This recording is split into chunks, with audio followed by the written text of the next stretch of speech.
Second trading day of this week and the month, and September is certainly living up to its fame of being a volatile month. What you're looking at is the S&P 500 ETF, the SPY, on a daily candlestick chart, so each bar is 1 day. We've been traversing this upward sloping trend channel. It's a regression channel, a statistical channel for quite some time, since the bottom of the market actually, back in October of 2022. Now, very recently, of course, yesterday, we had a big drop. Now you can see a whole bunch of these horizontal lines all packed in really close to each other with dotted lines up here, dotted lines down there. Now that's the weekly pivot range.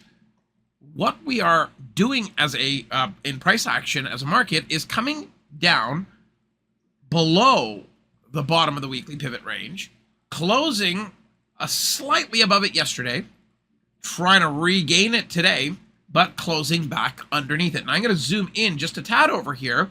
And the insight that I want to kind of drive home is what's the likeliest outcome here? The likeliest outcome is to test the center of that linear regression channel, especially seeing that we are off the map in terms of weekly pivot range. The top of the weekly pivot range, 570, the bottom 551 and 78 pennies, and the close today, after hours continuing to erode, but down here at the 550 and 83 penny marker. When you look for the next big move, we're looking for tools that can tell us with a higher probability where direction's headed and whether that's temporary or not. So at a very high level, the toolkit on screen is standard but powerful. You've got mean reversion. That is really what this is all about, i.e., when you're really far away from normal, like we were back here in July when we made the all-time high in the middle of July, we pulled back to the center of that linear regression channel, had a dead cat bounce, and continued on our way down towards the bottom of that channel. Now, is the market move that we're in right now likely to be similar? Are we likely to have a dead cat bounce of this nature? Now, the answer is likely, but it's likely to be shallower, and first and foremost, getting down and actually crossing the actual linear regression line itself, the center, is of utmost importance. That's what history tells us is the likeliest outcome. Now, let's take that deeper. Let's overlay on the price of the SPY using 3 time frames, a weekly, a daily, just like this one, and a 4-hour time frame, what the Champion Trend Pack Toolkit, which has a sequence to its signals, what is it telling us? Well, the weekly chart, as we can see very clearly, is pulling back into the Champion Cross buy zone. But when I look at the actual candle itself, the Champion Cross buy zone is only a buy when the zone is expanding, and we are seeing that blue dot. We don't have one so far for this week. So we're effectively at the beginning of potentially the end of that sequence. Well, did we really get it going? And the answer is we did. We were in stage 1. We did have it going here. We had Champion Trend and Champion Cross, but unfortunately as of today, or for those who have been listening in to videos like these from Rob and myself, this would be standard fare for what we would expect. We had some fairly big divergences across indices, as you saw on the weekend video.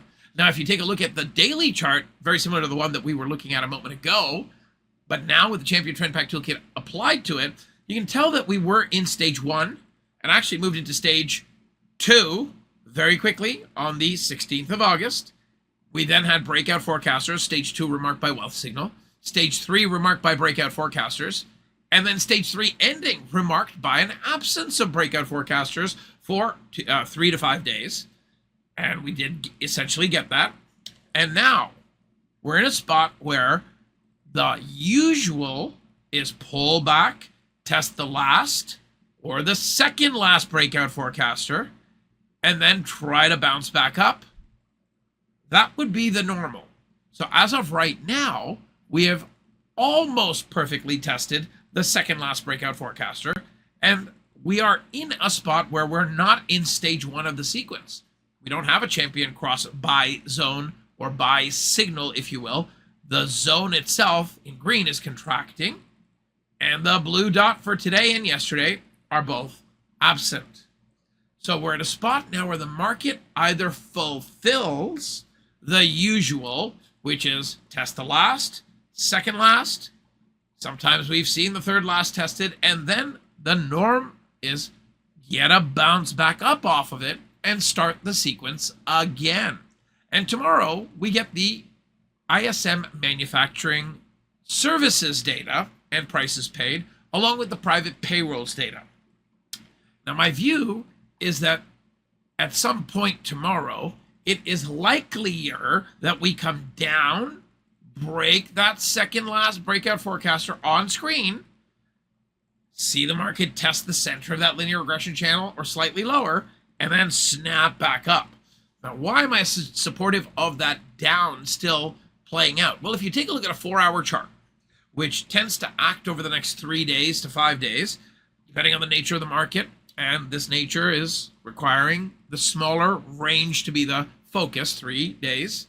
And what we see very clearly here is the stage 1 signs of that sequence of signals. Champion trend, sell zone, champion cross, sell zone, with the dots engaged.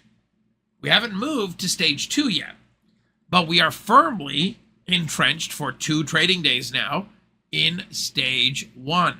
This to me means there is still downside risk. It's not the obvious that we just bounce up. That downside risk has to be expunged. So the logical flow from here would be continue down, test this level.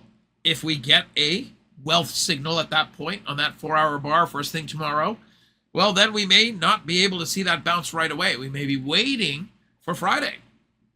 But that is still something that is a risk that's on the table that has not been expunged. Folks, I hope that this has been helpful to get you back and focused in on what's happening with a powerful set of tools. Have an incredible rest of your day. Thank you for watching.